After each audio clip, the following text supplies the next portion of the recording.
আসসালামু আলাইকুম, বিথিস কিচেন আপনাদের সকলকে স্বাগতম। আশা করি সকলে ভালো আছেন, সুস্থ আছেন। আজ আমি আপনাদের সাথে শেয়ার করব তালের তৈরি মিষ্টি বড়া পিঠা। তালের সিজন আমরা নানান রকমের পিঠা তৈরি করে খেয়ে থাকি, নানান ধরনের, যার যেমন খুশি তেমন করে। তালের সিজনটা আসলে সবাই তালের পিঠাটা তৈরি করে। চলুন আজ আমি আপনাদের সাথে শেয়ার করি মিষ্টি তালের বড়া পিঠা। আমার ভিডিওগুলো ভালো লাগলে আমার চ্যানেলটিকে সাবস্ক্রাইব করবেন এবং বেশি বেশি শেয়ার করে দিবেন। আমি এখানে 1 কাপ পরিমাণে তাল জাল দিয়ে নিয়েছি এবং লবণ দিয়ে দিলাম 1/4 চামচ। আমি 1 কাপ পরিমাণ চিনি দিচ্ছি,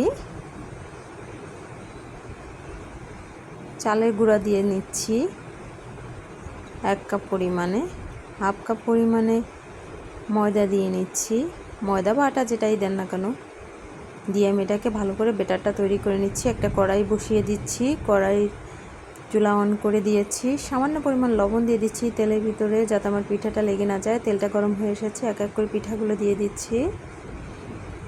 সবগুলো পিঠা দিয়ে দিয়েছি দেখুন। এবার আমি এপাশ ওপাশ উল্টে নিয়েছি, পিঠাটা ব্রাউন কালার হয়ে এসেছে। আমি তুলে নেব এক এক করে। আমার ভিডিওগুলো ভালো লাগলে বেশি বেশি শেয়ার করে দিবেন এবং ডিসক্রিপশনে সব কিছু দেওয়া থাকবে। এবং যারা নতুন আছেন আমার চ্যানেলটিকে সাবস্ক্রাইব করবেন, অনুরোধ থাকলো যাতে নতুন ভিডিওগুলো আপনারা দেখতে পারেন। ভালো থাকবেন, আসসালামু আলাইকুম। তৈরি করে খাবেন।